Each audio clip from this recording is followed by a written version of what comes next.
Boa tarde. Vamos aguardar aqui um tempinho para que as pessoas possam ir chegando.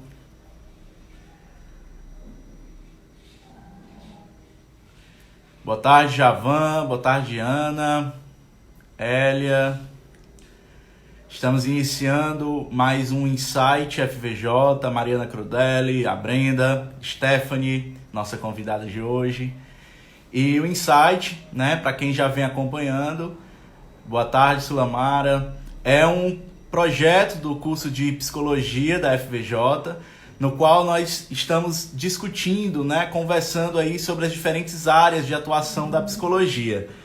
Hoje, né, uma dessas áreas que está aí na história faz parte da história da psicologia desde o seu início, né, dentro da área da psicologia da educação e também a área da psicologia escolar. Seja bem-vinda, Stephanie. Obrigado por estar aqui conosco hoje. Estava aqui falando um pouco da área, né, que nós vamos conversar hoje. A área da psicologia da educação e também da psicologia escolar. Quero agradecer você ter aceitado o convite para fazer parte do FVJ. E já pedir para que você possa se apresentar, para que a gente possa conversar, sabendo também um pouco da sua trajetória. E aí estão me avisando aqui, com relação ao retorno do áudio. Eu estou ouvindo. Se você puder diminuir o seu áudio, ajuda. O áudio tá melhor? Vou diminuir aqui do meu também. Deu uma melhorada? Pronto, acho que sim. Pronto. Então, te apresenta, fala um pouco da tua trajetória e de como que a psicologia da educação entrou, assim, quais os caminhos que você seguiu para chegar até a psicologia da educação. Bom, eu sou formada pela UES, né, a primeira turma da UES. A UES tem eu acho sempre importante falar que o currículo da UES, ele tem duas ênfases, né, que a gente pode seguir, que é a ênfase em saúde e a ênfase em educação, que a gente faz a opção no 8º semestre, né, os 3 últimos, 8º, 9º e 10º semestre, a gente escolhe a ênfase, né? Na nossa época, a gente não tinha nem número, né, que desse para fazer a divisão da ênfase, nossa turma era muito pequena, então, e acabava que a gente acabou indo mais para a saúde, e a gente começou, né, mas eu comecei a entrar na parte de psicologia e educação, psicologia escolar, já no 2º semestre da graduação, que foi quando a gente começou os estágios básicos, né, as práticas integrativas, que eu já comecei a ir para a escola. E, concomitantemente, foi quando eu comecei a iniciação científica no LADES, né, na época, o Laboratório de Estudos da Subjetividade, com a professora Inês, com a professora Alessandra Xavier, e foi logo que começou uma pesquisa na escola, foi também logo que começou as escolas de tempo integral, então a gente acompanhou todo os 3 primeiros anos de uma das primeiras escolas de tempo integral, eu acompanhei, né, eu tive a chance de acompanhar como estudante de graduação, como pesquisadora de iniciação científica. Então, começou muito cedo, né? Eu me aproximei dessa parte de psicologia e educação, psicologia escolar, ainda muito no comecinho da faculdade, por conta da iniciação científica, que também entrei muito cedo. E foi muito bacana, né? Porque eu sempre gostei desse ambiente de escola, sempre achei interessante, mesmo como aluna, entender o que acontecia nos bastidores, como acontecia, o que estava envolvido. E nessa pesquisa, o laboratório trabalhava especificamente com alunos, né? A nossa pesquisa era com os alunos. mas a professora Nenês tinha alunos de mestrado e a gente acompanhava, né, como alunos de iniciação científica, a gente acompanhava as pesquisas dos alunos de mestrado. Então, aí foi outra coisa também, né? A pós-graduação já apareceu para mim também muito no comecinho da faculdade. Então, antes da metade do curso de graduação, eu já sabia que eu queria fazer mestrado, doutorado. Então, essa participação, ela facilitou. Então, começa aí, né? Começa na pesquisa, então eu já entro na escola como pesquisadora, né? E não como estagiária, não como alguém que fosse trabalhar diretamente na parte de psicologia escolar, mas entro principalmente com o olhar de pesquisadora. E isso foi me formando. Então, foram, né, os quase 5 anos, foram 4 anos e meio, né? Acompanhamos uma turma durante o ensino médio todo. A pesquisa ficou muito bacana. E ao terminar, né, eu tanto procurei entrar vaga na psicologia escolar, porque era algo que eu já tinha uma afinidade, mas acabei indo para política de assistência, né? Trabalhei em CREAS, trabalhei em CRAS, e por quase 2 anos, né? Que foi aí, coincidiu quando eu entrei no mestrado em educação. Lembrando que esses alunos, os alunos de mestrado que eu acompanhei na época da graduação eram alunos do programa de pós-graduação em educação da UES, que é onde eu fiz mestrado e é onde eu faço doutorado. E entrei no mestrado realmente na parte de educação, né? Mestrado em educação, com a ênfase, né? E aí eu sempre acho interessante destacar que o PPGE da UES, ele, diferente do PPGE da UFC, que o PPGE da UFC ele é bem mais aberto, ele tem várias linhas, várias possibilidades de estudo. O da UES, apesar de ter várias linhas, ele tem o que a gente chama de núcleo de formação. Um núcleo de formação, que o nosso é formação em professores. Então, toda e qualquer pesquisa do PPGE da UES, ela tem que envolver formação de professores.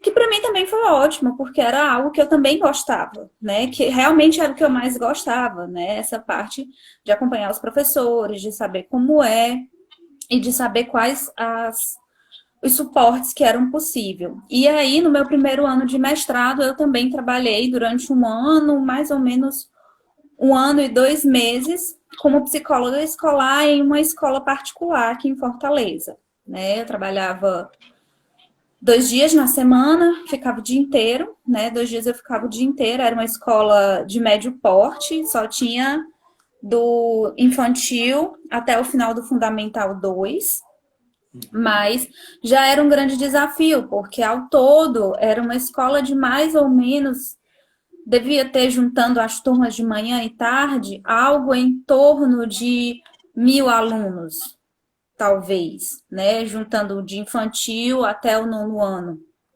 que tinham todas as turmas, tanto manhã quanto tarde. E uma das primeiras desafios foi esse, né? De lidar com um trabalho imenso, que é uma escola, e pouco tempo. Né? Você era a única psicóloga da escola? Eu era a única psicóloga da escola, depois entrou uma psicopedagoga, que aí vou já falar o que diferenciava, do que diferencia o trabalho de uma psicóloga escolar de uma psicopedagoga.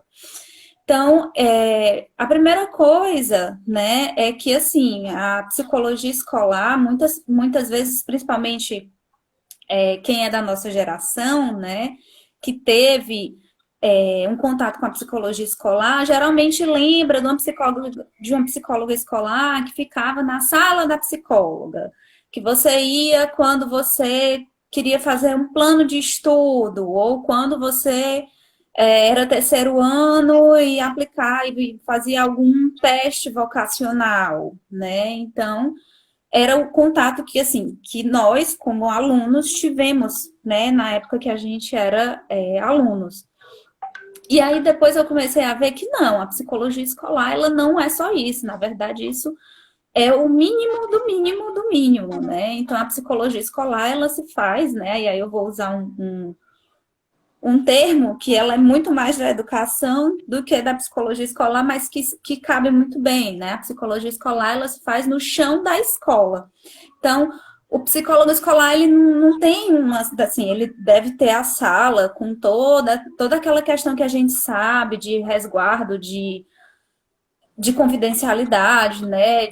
E aí eu vou já falar da diferença de um atendimento, mas assim, também gera material, que também precisa ter toda a questão da confidencialidade, principalmente se trabalhar com testes. Eu não trabalhava, né? Eu não trabalhava com testes, até porque eu não me sentia habilitada para isso, né? A gente sabe que trabalhar com teste psicológico, né? Assim, eu vi a disciplina de teste, eu acho que eu vou lá, assim, não é bem assim, né? Assim, é um instrumento que a gente tem que ter muito cuidado. E dois, é um instrumento caro, né? Então, a escola que tem que comprar, e você assina, e você tem que garantir, tem que ter todas as garantias de sigilo e de proteção e tal. Então, eu não trabalhava com testes. E aí, quando eu falo chão da escola, é tudo, né? E aí eu gosto sempre de trazer a Maria Helena Souza Pato, que dentro da história da psicologia escolar, é ela que faz uma grande revolução, né? Assim, lembrando que a psicologia educacional, a psicologia escolar, ela está ali no nascimento da psicologia, né? A primeira forma de atuação da psicologia no Brasil foi através da psicologia escolar e educacional, isso ao início do século XX, principalmente com a Helena Antipoff, que foi trabalhar com professores em formação da escola normal. Então, ela nasce, né, a psicologia como ciência e profissão no Brasil, ela nasce da psicologia escolar e educacional, né, assim, a primeira prática do psicólogo no Brasil, ela não foi uma prática clínica, ela foi uma prática escolar e educacional. Só que, assim, principalmente o momento, né? E a gente vai lá para os testes de inteligência do Binet e toda a evolução dessa parte. A psicologia escolar, durante muito tempo, ela ficou como uma arma de adequação, né? Do aluno a um status quo que era determinado. Então, quem ia para o psicólogo escolar era o aluno que dava trabalho, era o aluno que conversava, era o aluno que não fazia tarefa de casa, né? Era todo assim, qualquer aluno que desse trabalho, né, tinha que ir para o psicólogo escolar. E o psicólogo escolar, a ideia era assim, o psicólogo escolar tinha uma conversa, né? Uma conversa, é sempre importante ressaltar.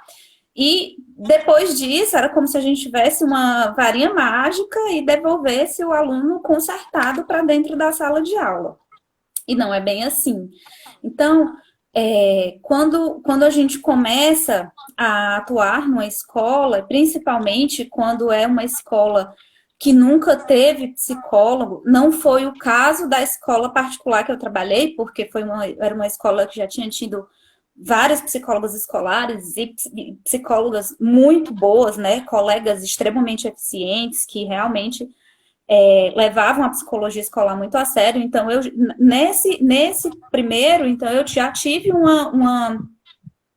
um caminho dentro da psicologia escolar muito bem definido, né? Eu apenas tinha que ficar lembrando a diretor, principalmente a diretora e a paz de alunos, e assim, olha, eu não vou consertar, tipo, o aluno não vai olhar para mim, eu ter uma varinha de condão e vou resolver tudo, né? Então, foi bem assim. Mas eu também trabalhei na iniciativa pública, com psicologia escolar e educacional no âmbito público, na iniciativa da SEDUC, do governo do estado, desde 2017, né, tem uma equipe de psicólogos na SEDUC, que tem dado um apoio, né, e aí, novamente, eu falo em relação a números e o desafio que é. Então, eu falei que era um desafio muito grande trabalhar 2 dias na semana numa escola de mais ou menos 1.000 alunos. Quando eu fui para a iniciativa no governo do estado, eu fiquei responsável pela CRED 1, que é a Coordenadoria Regional da Região Metropolitana de Fortaleza, ou seja, todas as escolas estaduais da região metropolitana de Fortaleza, que são 8 municípios, estão sob a Regional 1, né, a CRED 1. E aí a gente tinha que dar de conta de 75 escolas, né? Eram 2 psicólogas, cada uma com 20 horas, né? Então, o desafio foi muito maior. E era a primeira vez, era a primeira experiência de psicologia escolar no âmbito público. E aí, a primeira coisa que todos os psicólogos, né, psicólogos do Estado, porque ao todo são 30 psicólogos no Estado inteiro, né, distribuído entre as CREDs e a CEFOR, que é de quem atua aqui em Fortaleza. E o primeiro trabalho foi a gente dizer o que o psicólogo escolar faz e o que o psicólogo escolar não faz. Então, a primeira coisa que a gente tinha que sempre lembrar é: o psicólogo escolar não faz clínica dentro da escola, né? A grande maioria das pessoas ainda tem essa visão da psicologia apenas como clínica. E que a psicologia em qualquer outro âmbito, ela é clínica dentro daquele outro ambiente, e não é, né? O nosso trabalho, ele não é. E além disso, né, às vezes, dentro do nosso código de ética também, a gente não pode, por exemplo, eu atuo como psicóloga escolar, eu percebo que aquele aluno, ou a família do aluno, ou o professor precisa de acompanhamento psicoterápico, eu não posso encaminhar, digamos, se eu fosse psicóloga escolar e psicóloga clínica, eu não poderia encaminhar para o meu consultório. Isso é sempre muito importante de lembrar, né? O nosso código de ética, ele não permite isso, né? Se eu sou psicóloga de uma escola, eu não posso encaminhar as pessoas que trabalham lá para o meu atendimento clínico privado. Então, outra coisa que é super importante é você ter uma rede de contatos, né? Seja uma rede de contatos para quem você possa encaminhar demandas, e uma rede de contatos também, porque a psicologia, todos os ramos da psicologia, a gente necessita de supervisão, né? Geralmente as pessoas acham que a supervisão é somente quem faz clínica precisa de supervisão. E não, né? Assim, a gente precisa da supervisão em qualquer área, né? Então, quando eu trabalhei na psicologia social, eu tinha supervisão com uma pessoa mais experiente do que eu, né? Eu pagava uma pessoa uma vez por mês, dependendo da minha demanda, para fazer supervisão mesmo, né? E na psicologia escolar também é importante, porque chegam muitas demandas que a gente nunca imagina, né? Assim, muitas vezes, e aí eu já estou há quase 4 anos no ensino, e muitas vezes os alunos chegam, mas se a gente estagiasse mais, nós chegaríamos mais prontos para atuação no mercado de trabalho e tal, né? Assim, tal, com certeza. Mas não dá para achar que numa experiência de estágio você vai vivenciar tudo e você vai chegar para a atuação no mercado de trabalho encarando qualquer coisa. Não vai. Sempre vai aparecer alguma coisa que você nunca viu na sua vida, que você nunca leu na sua vida, e você vai ficar: o que eu vou fazer com isso? Né? E aí a supervisão é super importante. Ajuda você a pensar sobre outras perspectivas. Então, eu trabalhei, né? Fiquei 1 ano e 2 meses nessa escola, né? Eu trabalhava tanto com criança quanto com adolescente. E aí, como é importante a gente envolver a escola toda no nosso trabalho. Então, tinha o porteiro, que eu também conversava, que eu também, algumas informações, quem me dava sobre o aluno era o porteiro, porque ele estava lá, ele via na hora que chegava, ele via na hora que saía, ele ficava de olho na hora do intervalo também. Com professores, né? É super importante a gente ter uma conversa e um canal aberto com professores, principalmente porque em algumas escolas particulares os professores se sentem, como eu diria, talvez intimidados pelo psicólogo escolar, achando que ele é alguém que está fiscalizando a minha prática como professor. ele está observando, ele está avaliando, e não, né, assim, quem é o soberano dentro de uma sala de aula é o professor. Se eu precisar fazer a observação de um aluno em sala de aula, eu tenho que pedir permissão ao professor, eu tenho que conversar antes, eu tenho que dizer, olha, professor, aluno fulano de tal, como é que ele é? Né? Como é que ele está na sua aula? Né? Eu posso fazer uma observação durante a sua aula? Que dia fica melhor para você? Que horário fica melhor para você? E fazer isso nessa parceria. O professor é o seu principal parceiro dentro da área de psicologia escolar. Né? Os professores, os gestores, os funcionários como um todo, a família do aluno e a comunidade ao redor. Então, assim, isso, né, é um conceito que a Maria Helena Souza Pato, ela traz, né? Que, assim, quando você vai trabalhar com psicologia escolar, é a comunidade toda, não é o aluno, não é só o aluno, não é só o professor, é todo mundo. É professor, é aluno, é coordenador, é diretor, é família, é o entorno da escola, é tudo, né? A gente não pode esquecer, a gente não pode se fechar no mundinho e achar que o meu trabalho é atender aluno, né? O aluno apresentou alguma dificuldade e eu vou lá ajudar, né? Não é bem assim.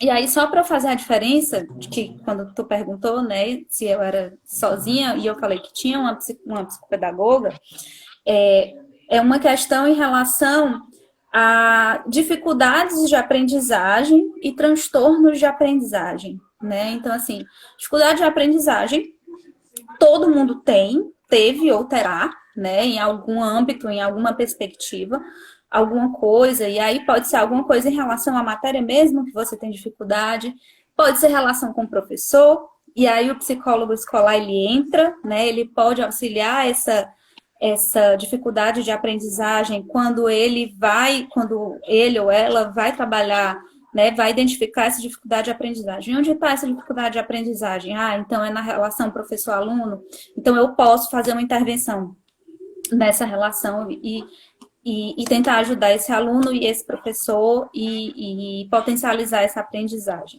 Então, a dificuldade de aprendizagem, ela é algo que está restrito à escola, né? É ali, né? E você tem meios e você tem condições de ali no ambiente escolar fazer a intervenção. O transtorno de aprendizagem, não. O transtorno de aprendizagem é algo mais grave.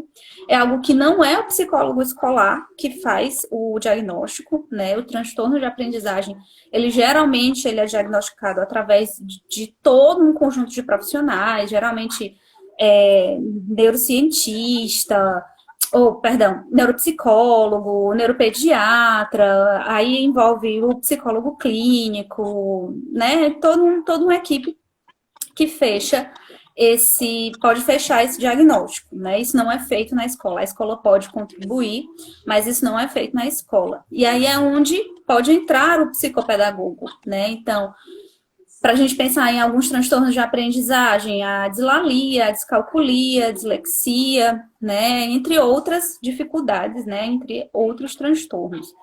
E então, eu trabalhava junto com a professora, né, junto com a psicopedagoga. A escola que eu trabalhei, essa escola particular que eu trabalhei, ela era no Conjunto Ceará, era uma escola de médio porte, e ela foi uma das primeiras escolas que aceitou alunos com deficiência. É estranho a gente pensar nisso, né, que foi uma coisa que aconteceu em 2015, né, que foi quando eu trabalhei lá, e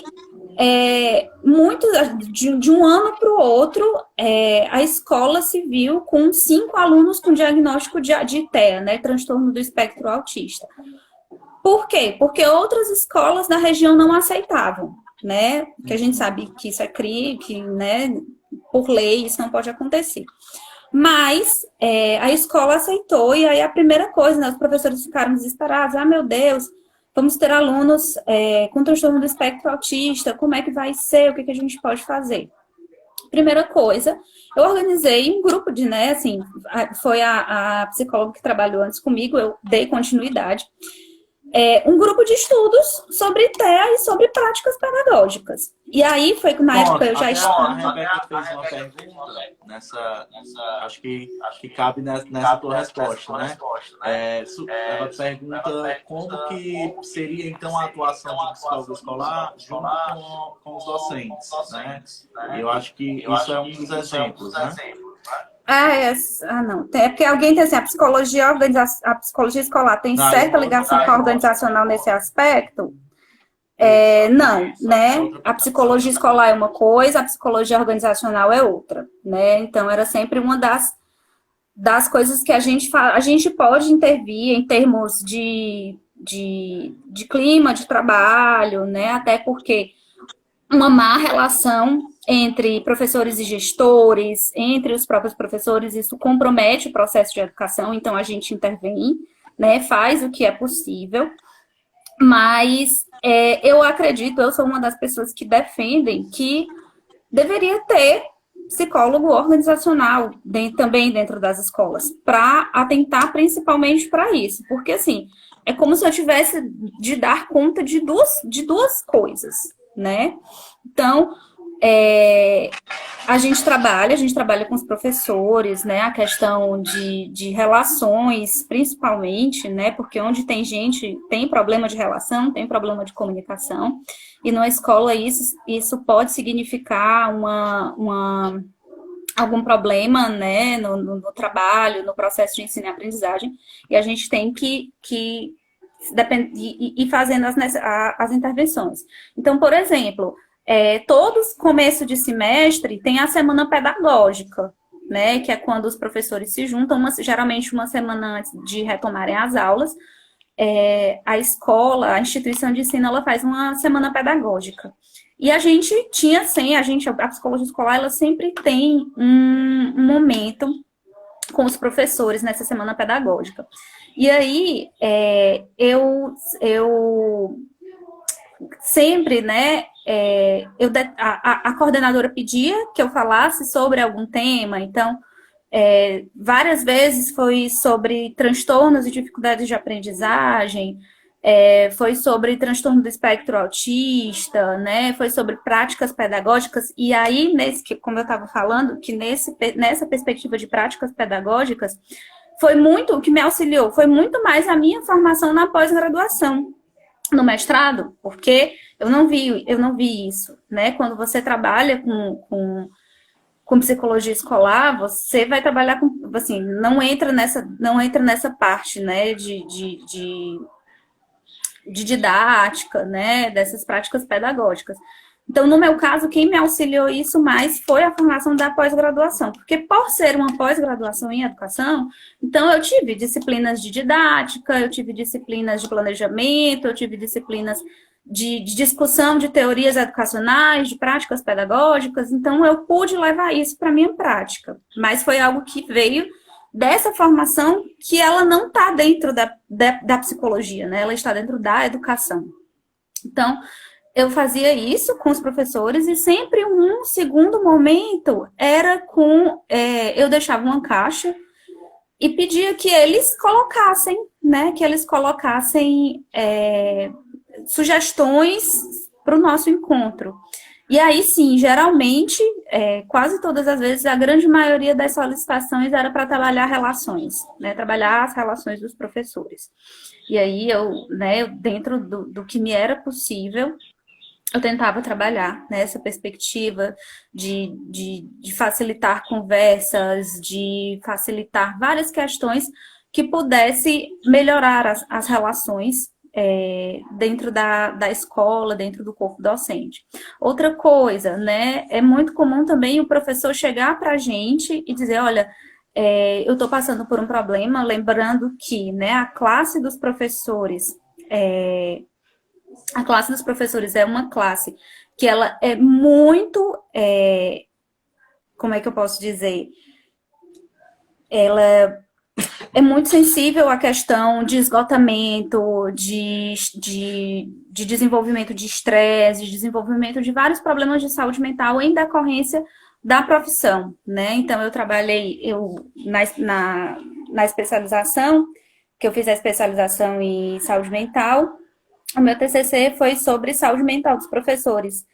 E muito alta a taxa de professores que têm algum tipo de esgotamento, algum tipo de sofrimento psíquico que é trazido do trabalho. Então, eles chegam muito para a gente, né, de ser a primeira pessoa que eles encontram, de dizer, olha, eu não estou bem, eu não me sinto bem aqui na escola, eu não me sinto valorizado, e de aí poder fazer uma orientação, né? Então, eu trabalhei essas questões, né, de saúde mesmo, né, saúde do trabalhador, né, aí no caso, na saúde do trabalhador professor, então, e de poder fazer uma acolhida, né, fazer uma primeira acolhida, né, por mais, lembrando, né, que não se faça clínica, mas a gente pode acolher e a gente deve acolher, né, fazer a acolhida, fazer uma escuta e fazer uma orientação, um encaminhamento que seja o melhor para aquele profissional, né? Assim como a família, né? A família procura muito diretamente, né? A família chega à escola e diz que quer falar com o psicólogo, e geralmente e aí a gente perpassa por várias questões, como separação de pais, perda de alguém da família, ou mesmo nascimento de irmão, principalmente quando a gente trabalha com o infantil, é muito comum de assim, a criança agora vai ser o irmão mais velho e não está lidando bem com isso, como é que a gente pode intervir. Então, são várias coisas que a gente pode ir e tem que ir fazendo, e tem que fazer isso envolvendo toda a comunidade escolar, né? Então, sempre trazer o professor, né? A gente nunca pode deixar o professor, porque assim, quem conhece melhor o aluno é o professor. O professor tem muito mais contato com o aluno do que o psicólogo. Então, eu acho de extrema importância a parceria professor e psicólogo, né? Para a gente poder fazer o acompanhamento, porque quem conhece muito bem quem conhece mais é o professor. E aí, quanto mais pessoas podendo ajudar, melhor, né? Além de casos mais complexos, como algum diagnóstico de uma doença grave, ou mesmo questões de violência, como abuso, como, né, várias questões que podem perpassar. Como que se dava a tua interação, né? Entendendo que a escola é um equipamento intersetorial, então, portanto, ela vai compor ali também a rede de atenção psicossocial. Não sei, penso que por você capital e ser uma escola particular, talvez essa comunicação não acontecesse tanto, mas né, já que você também teve uma experiência junto à CRED 10, a CRED 1, né? Como que se dava, então, essa comunicação com a rede, né? Já que, eventualmente, como você falou, eclodiam ali dentro do ambiente escolar algumas demandas que não eram exatamente para o psicólogo escolar. Pronto. Na rede pública é muito mais fácil, porque, assim, meio que quando a gente chegou, a rede já estava estabelecida, né? A gente precisava só fazer ela balançar, né? A gente sempre tem essa brincadeira, né? De fazer a rede balançar, que é fazer ela funcionar. Quando você está num equipamento público, é bem mais fácil, né? Então, e como era só eu e outra psicóloga, o que a gente fazia? A gente replicava, né? A gente passava para os professores o que é possível fazer. Que para mim também era mais fácil, porque eu trabalhei na política de assistência, né? Então, principalmente quando há essa parte de violação de direitos, o meu 1 ano e 2 meses na política de assistência, ela me dava todo um embasamento de conhecer, inclusive, como é o fluxo dentro, né? De saber como é lá dentro, de como é que funciona lá dentro, e de como fazer os contatos para que isso ocorra. Então, a gente fazia todo assim, como aconteceu, né? Tipo assim, o professor pediu para conversar isso na escola pública, sabendo que a aluna a aluna estava sofrendo algum tipo de abuso. O professor não quis entrar em detalhes, eu disse, tá, beleza, como é o nome, né? E conversei com a aluna, e aí a gente fez todos os encaminhamentos, conselho tutelar, eu chamei a família, né? Então, todos os encaminhamentos, conselho tutelar, CREAS, CRAS, né? Na época, ela também tinha o agravo, a aluna tinha um pequeno, como é que eu posso dizer, um pequeno déficit, né? Ela tinha uma pequena deficiência, né? Então a gente entrou em parceria com a parte do CAPS também. Isso é muito mais fácil na esfera pública. Na esfera particular, não. Porque, assim, por mais que seja lei, né? Eu sei que tem alguma criança, um adolescente sofrendo algum tipo de violência, eu tenho que denunciar, eu tenho que fazer alguma coisa com aquilo. Eu não posso me calar, eu não posso fingir que aquilo não aconteceu. Numa escola particular, isso é mais difícil, né? Bem mais difícil, né? Porque realmente o tabu é maior, a família tem a história, a questão do pagamento, né? O dinheiro, né? O pagamento em dinheiro, ele é muito forte de dizer assim, eu não estou pagando vocês para fazerem isso, né? Então, isso acaba pesando. Então, mas não impede que eu faça uma denúncia anônima no Conselho Tutelar ou no CREAS, né? Então, assim, eu posso não encaminhar diretamente, como eu faço no setor público, fazer contato com o coordenador do equipamento, organizar toda uma ação, mas eu posso fazer uma denúncia, né? Então, tem sim essa diferença da atuação na instituição privada e na instituição pública. Então, Stephanie, a Isabelle, que também é psicóloga escolar, né, ela colocou aqui que para educar uma criança precisa uma comunidade inteira, né? Que é exatamente endossando aí o que você está dizendo aí desde o início da nossa conversa. E aí, Valéria e Melina, que são alunas do curso de psicologia aqui da FJ, fizeram perguntas que são complementares, né? E aí elas apresentam aí uma dúvida que é da diferença entre psicologia da educação, psicologia da aprendizagem e psicologia escolar.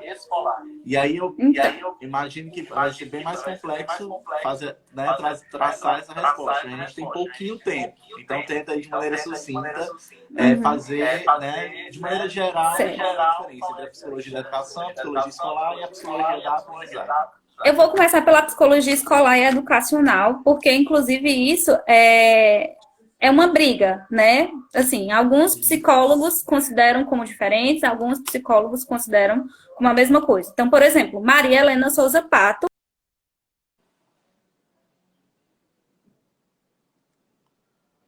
Acho que travou aí. Vocês estão conseguindo ver, Stephanie? Eu não sei se foi o meu ou o de Stephanie que travou. Alguém comenta aí no...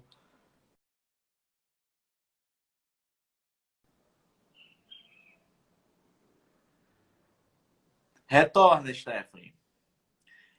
Na verdade, Rebeca, o meu áudio ele tá ecoando porque acredito que tá alto o áudio da...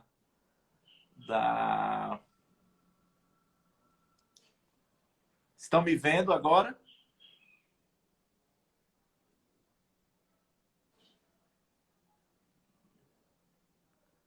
Certo, vou tentar aqui fazer um novo convite a Stephanie. A internet dela deve ter caído. Deixa eu procurar aqui. Pronto. E o áudio, ele tá ecoando. Vocês veem que agora não tá ecoando, né? Quando ecoa é porque o áudio da Stephanie tá muito alto. Stephanie? Pronto. Pronto. Pronto, pode continuar de onde você parou. Você estava Pronto. Aí no conceito de Helena, né? A Maria Helena Souza Pato, ela não faz distinção entre psicologia escolar e psicologia educacional. Por quê? Alguns dizem, né? É porque a psicologia educacional é a parte da ciência, da pesquisa sobre todos os processos de educação que não dizem respeito somente à escola, e a psicologia escolar é a prática dentro de uma escola. E aí a Maria Helena Souza Pato vem dizer, meu amor, não existe trabalhar numa escola sem pesquisa, né? Você tem que fazer pesquisa. Então, e eu concordo muito com a Maria Helena Souza Pato, né? Porque não dá, né? Não dá para você reduzir a uma praxis, né? Tem a parte da. Você tem que ter o olhar do pesquisador, você tem que ter a questão da necessidade de construir, porque sempre alguma coisa está mudando, sempre está surgindo algo novo e que você precisa ir atrás e que você precisa construir a partir disso. Então, assim, alguns autores diferenciam, dizendo que psicologia escolar é a prática dentro da escola e que a psicologia educacional é algo bem mais amplo, que envolve pesquisa e que não se limita ao âmbito da escola. E alguns E que dizem que poderia não. também, por exemplo, atuação clínica voltada mais para a psicopedagogia, para esse olhar também dos transtornos de aprendizagem, mas como psicologia clínica, esse psicólogo ele vai beber da fonte lá da psicologia da educação. E ele não teria uma atuação na escola. Então, portanto, eu poderia fazer essa diferença também, né? É. E a psicologia da aprendizagem é você estudar esse processo psicológico básico que é a aprendizagem, né? Temos 10 processos psicológicos básicos. Um deles é a aprendizagem. Então, a psicologia da aprendizagem, ela é ampla. Então, principalmente por quê? Porque você não aprende só na escola, né? Você aprende em todos os âmbitos. Então, assim, quando você trabalha mesmo na clínica, você pode estar trabalhando com psicologia da aprendizagem. Por exemplo, quem trabalha mais com, com teoria, com terapia cognitivo-comportamental, você quer que aquele sujeito ele aprenda novos comportamentos. Então, você está perpassando a perspectiva da aprendizagem. E também Então, é uma área que serve aos outros professores, né? As licenciaturas como um todo. Então, os pedagogos, os professores de matemática, de física. Todos os pedagogos e todos os licenciados, eles estudam tanto psicologia do desenvolvimento quanto psicologia da aprendizagem. E aí, no qual a gente perpassa principalmente, né? Eu dou ênfase aí, eu falo a gente, mas sou eu principalmente, né? Porque principalmente agora que eu não estou mais no curso de psicologia da UES, eu estou na FACED, na Faculdade de Educação de Itapipoca, e lá são 4 cursos: pedagogia, química, ciências sociais e biologia, e os 3 são licenciaturas. Uhum. E nos 4 cursos eu dou aula de psicologia da aprendizagem e psicologia do desenvolvimento, e isso é super importante para o professor. E aí, quem eu trabalho com eles? Eu trabalho um pouco da perspectiva de aprendizagem do Skinner, um pouco da perspectiva de aprendizagem do Rogers e um pouco da psicanálise, mas quem eu dou ênfase é ao Piaget, Vygotsky e Vallon, né? Que são autores que eles pensam a sua teoria para isso, né? Assim, principalmente o Vygotsky e o Vallon, né? O Piaget ele tanto que diz, Piaget é psicólogo. Não, Piaget não é psicólogo, Piaget é biólogo, epistemólogo, né? A grande questão do Piaget era descobrir como a inteligência do homem funciona. Então, ele foi para a educação porque acabou, né? Fez sentido, mas não era a ênfase dele, diferente do Vygotsky, diferente do Vallon, né? Então, quando eu trabalho psicologia da aprendizagem, eu trabalho com esses 3, que são chamados autores das teorias psicogenéticas, e outra coisa que eu também não faço, assim, sempre gosto de trazer junto é a psicologia da aprendizagem e a psicologia do desenvolvimento, né? Assim, não dá para a gente fazer a diferença entre psicologia, assim, eu não vejo como falar de aprendizagem sem falar de desenvolvimento e falar de desenvolvimento sem falar de aprendizagem, né? Até porque eu concordo muito com, só para fechar, eu concordo muito com o Vygotsky, né? Que a boa aprendizagem leva o desenvolvimento a reboque. Então, assim, quando você aprende, você se desenvolve. Nós temos 5 minutos antes do Instagram encerrar a nossa live. E aí eu queria não perder também, né, a oportunidade para a gente falar um pouco sobre esse período que a gente está passando aí de isolamento social, né, esse período pandêmico. Qual a visão que você tem da importância do psicólogo escolar nesse momento? Né? Como que você visualiza isso? Bom, eu não, como eu tinha te dito, né, eu não tô mais, né, na psicologia escolar já há quase 3 anos, né? O tempo que eu tenho de docência é o tempo que eu não tenho de psicologia escolar. Mas o que eu tenho acompanhado, né, e assim, principalmente dentro da perspectiva da educação, nós fomos impelidos, nós fomos jogados por um lugar que ninguém, em janeiro, pensou que a gente estaria, né, que estaria funcionando com a educação 100% à distância, né? E aí, né, até pelas discussões com o meu grupo do doutorado, e aí como é um doutorado em educação, tem gente que estuda EAD, né, que é a educação à distância, e a primeira coisa que esses colegas que estudam EAD, eles disseram foi, o que a gente está tendo não é EAD, a gente está tendo um teleensino.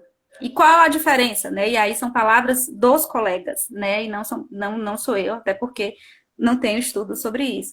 Então, eles falam que, assim, EAD há uma pactuação entre o aluno e a instituição, de que haverá módulos, né? E, assim, você assina um acordo de que você tem que ter acesso à internet, computador ou celular, algum meio remoto para acesso àqueles conteúdos, aquelas aulas. Quando a gente agora passa para esse processo, não houve essa pactuação, né? O que os alunos, né? E aí eu falo principalmente da UES e outras faculdades de ensino presencial, a pactuação era que o aluno estaria só que ele todo dia estaria lá. Só que aí veio, né, a pandemia e a nossa necessidade e a importância de ficar em casa. E a gente teve que fazer as adaptações necessárias, né? E aí eu acho que a psicologia escolar ela entra principalmente no sentido de apoiar professores e alunos a repensar essas relações, a repensar como vai ficar esse processo de ensino e aprendizagem à distância. Ele ajuda no sentido principalmente também de eu tenho visto muito, né, colegas que trabalham com psicologia escolar dentro desse suporte de saúde mental, né, que aí eu sempre lembro o que uma professora da gente falou, né, o psicólogo, ele é profissional de saúde, ele também é profissional de saúde mental em qualquer âmbito que ele esteja, né, e assim, e a gente tá precisando desse suporte, né, O assim, Josenberg é um ainda momento pergunta se a atuação para o psicólogo dentro da escola é tanto para docentes como para discentes, né? Então, esse para a comunidade suporte. escolar como um todo. Docentes, discentes, gestores, familiares, funcionários, né? A gente trabalha com todo mundo. Todo mundo dentro da escola é nosso, né? A gente diz, a gente fala deles, a gente trabalha com eles são nossos parceiros, eles também são nossos sujeitos, né? Porque são pessoas que estão ali, que estão,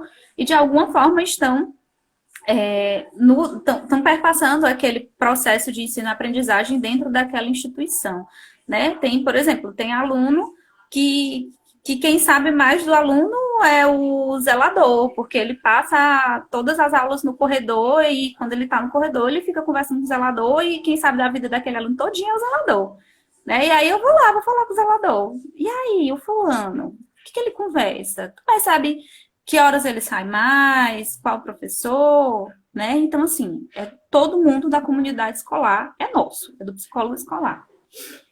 Mas, voltando à questão da pandemia, né? Então, o apoio, né, dentro dessa perspectiva de saúde mental, tanto de professores quanto de alunos, a questão do apoio pedagógico, né? O psicólogo escolar, eu tenho visto muito, o psicólogo, porque várias escolas, várias instituições começaram, né, passaram por essa transição de passar por o ensino à distância, né? Então, salas de aulas virtuais, o material totalmente virtual. Os psicólogos escolares, eu vi que eles também estão trabalhando nessa questão, em auxiliar professores e família, né, dentro dessa perspectiva. Eu acredito que a questão de dificuldades de aprendizagem, elas devem estar pipocando, né? Porque, e aí eu falo dificuldade mesmo, porque assim, temos um ambiente extremamente inseguro, né? Nós estamos vivendo um momento de uma insegurança. Então, como é que eu vou aprender um comportamento novo que naquele momento, assim, aprender a fórmula de Bhaskara vai me ajudar o quê? A sobreviver a esse vírus, né? Então, eu acredito que esteja passando. Muitos dos pais que estão arrancando os cabelos sem saber ensinar o filho, a filha, que não está aprendendo a química, a física, o português, muito dessas dificuldades esse aluno pode estar, e eu vou usar isso para quê? Né? Então, eu acredito que possa estar dando um suporte nesse sentido também. Stephanie, eu quero mais uma vez agradecer o aceite, né, desse convite, de estar aqui hoje batendo esse papo. A proposta do Insight é que ele continue dentro desse formato, mesmo no período pós-pandemia, né, no mundo pós-pandêmico, na medida em que ele vai possibilitar, né, que a gente dialogue com profissionais de outros lugares, né, sua agenda é super corrida. No semestre passado a gente até tentou fazer, né? Como se tivesse uma nova visita lá na faculdade, não foi possível. Então, por esses meios, mesmo que você, né, que você tenha que ter inserido aí na sua agenda, foi possível. Por mesmo pela não necessidade de deslocamento até Aracati, enfim. Então, é uma iniciativa do curso que deve continuar no próximo semestre dentro desse formato. Muito obrigado mesmo pela sua participação. E aí nós temos 2 minutos para as suas considerações finais. No mais, só agradecer, né? Vi algumas amigas minhas, né, que trabalham, que deram uma participada, não sei se ainda estão. Mas a Luciana, a Lídia, que nem são psicólogas, né? Mas acharam, não, eu quero ver como é, né? Então, um cheiro. Vi o comentário da Giovana, que foi minha aluna aqui na UES, na psicologia, né? Um cheiro para a Giovana. Saudade, a turma dela era muito bacana, né? Foi uma turma que eu aprendi muita coisa. Então, eu queria agradecer mesmo, né? Então, assim, eu adoro ensinar, eu adoro dar aula, né? Eu estou num momento que eu realmente estou dentro da docência mesmo e não pretendo sair. E agradecer, né, a oportunidade de poder falar um pouco, né, de esclarecer como é o trabalho do psicólogo escolar, né? E apesar de eu não trabalhar mais com isso, eu tenho um respeito muito grande, assim como eu tenho pela assistência, né? Recentemente pediram que eu fosse falar sobre assistência. Eu, gente, pelo amor de Deus, faz 6 anos que eu não trabalho na assistência, apesar de acompanhar muito de perto, né? Mas eu tenho um respeito muito grande, um carinho muito grande por essa área e por essa atuação que é tão importante. Eu vou estender aí os agradecimentos, então, né, ao Zângela, Eduardo, a Melina, a Dulce, o Caco, o Fábio, o Josenberg, a Duda, a Rebeca, o Raymond, o Rômulo, a Marciane, a Graciele, o Marcos, a Lecília, a Ana Larissa, a Brenda, né? E a Bárbara também, eu vi a Bárbara, eu vi a Aline. A Isabelle Oliveira, não sei se eu conheço, mas isso. Obrigada. E é isso. Até mais. Obrigado. Até. Próxima semana nós temos mais um insight sobre psicologia jurídica. Não percam. Massa.